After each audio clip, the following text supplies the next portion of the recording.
Many times you people have asked me the question, what is cultural nationalism, and particularly the cultural nationalism of V.D. Savarkar? This is the very common question from your side. So, my friends, in brief, I am going to inform you, or rather analyze about this cultural nationalism by V.D. Savarkar. In fact, just I am taking 1 minute. You are talking about nationalism. So suppose this is the country. Okay. This country may be internally divided. There may be people, but the people are not having a sense of belonging to each other. They are not having cohesive force. They may not have the cementing force, you can say. So the people are just, you can say, disconnected, disparate, divided. They need some sort of cementing force. Once you are going to use the cementing force, and some sort of cohesiveness will appear among the people, so this country will be converted into a nation. A government can make a claim of unity, but the governmental claim of unity can never be a nation so far as the people themselves have not developed a sense of belonging to. This is the basic feature of nationalism. But my friends, you might have heard a lot of publicity about cement. This is the good cement, this is the bad cement, this is, you can say, good mortar. Mortar means the linking and the joining material. So in this way, you can say, you might have heard about a lot of advertisements. So it is always a matter of discussion which type of cement or cohesive force or the, some sort of mortar you are going to use. So that will decide the nature of your nation. What type of nation you are building. If you are just using the wrong mortar, wrong cement, wrong linking material, your nation may be vitiated. Your nation would be internally, divided. It could not develop a cohesive sense of belonging, a cohesive sense of belonging to each other. Actually, for that, you need to use the very strong cement. In case of India, just try to understand, India was basically, it was culturally diverse, linguistically diverse. On the basis of caste, it was diverse. So far as the question of cultural nationalism is concerned, so cultural nationalism was nothing to do with linguistic diversity or even the caste diversity.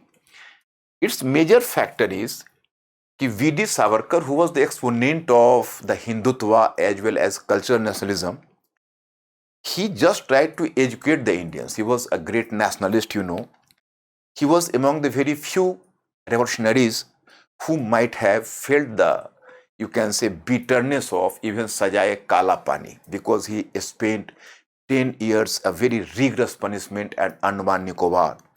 And particularly, he was undergone such a rigorous, or the torturous condition created by the jailer and jail authority. He almost just broke down in the jail. And finally, he sought pardon from the government. Later, he was shifted to India and he was released in 1937. But earlier than that, between 1924, something between 1924 and 1937, although he was released from jail, but he had to spend his time at Ratnagiri, his hometown, and he was not allowed to go outside. So he was basically encased within their own homeland for a long time. After that, he was linked to the politics of Hindutva. He was having the dream for unification of India. Means he has to build a house of nation.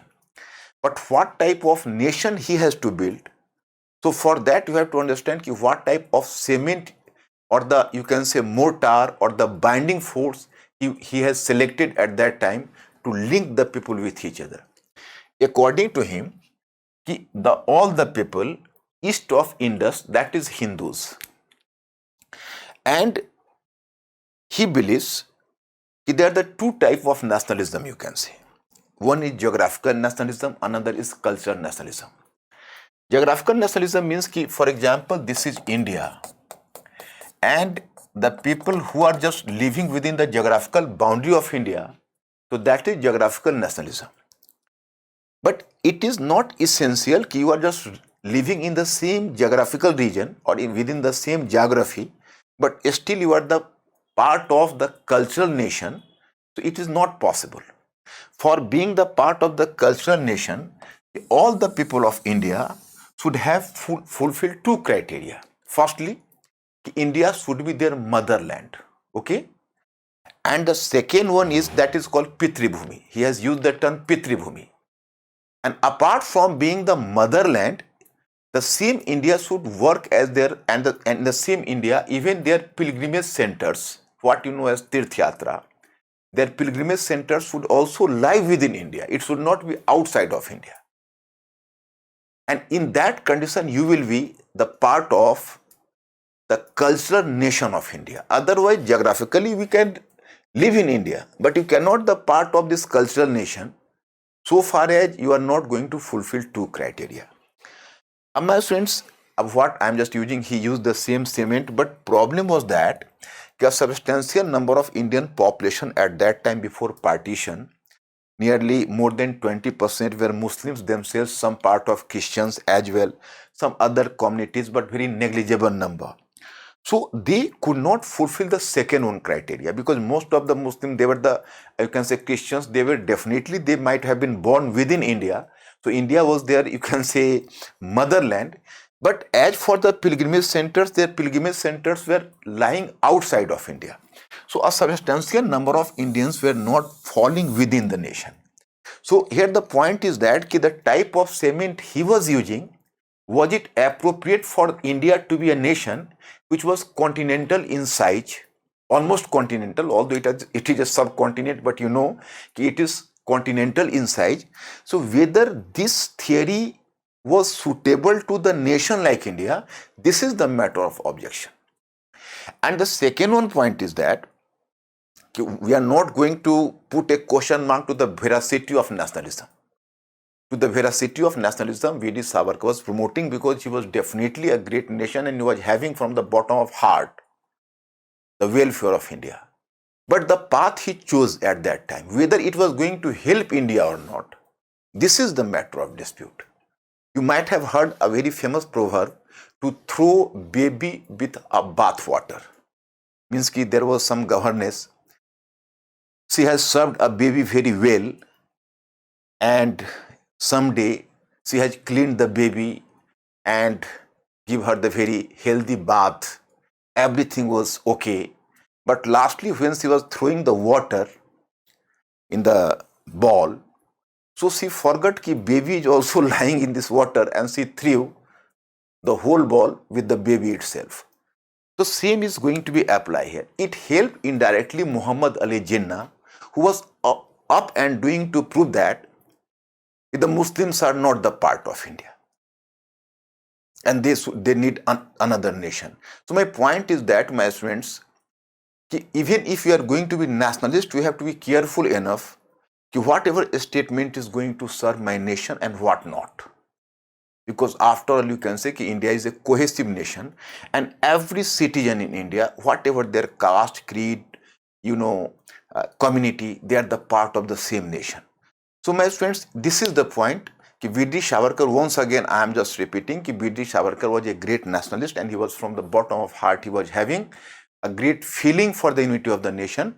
But whatever theory he propagated at that time, that were not suitable to the need of India. So it is not enough we are having the dream for the unity and integrity of India, and we are having a dream for making India great, but we also need a pragmatic approach how a nation can be run. So this is the point, and that's why you can say some of the critics are not going to accept V.D. Savarkar. Some are having the great respect for him, which he deserved also, and some are having a very strong point of objection to their ideas. And V.D. Savarkar has always remained to be a controversial figure in India, So this is the reason. So thank you very much. I think now you people may have been clear about cultural nationalism. Thank you very much.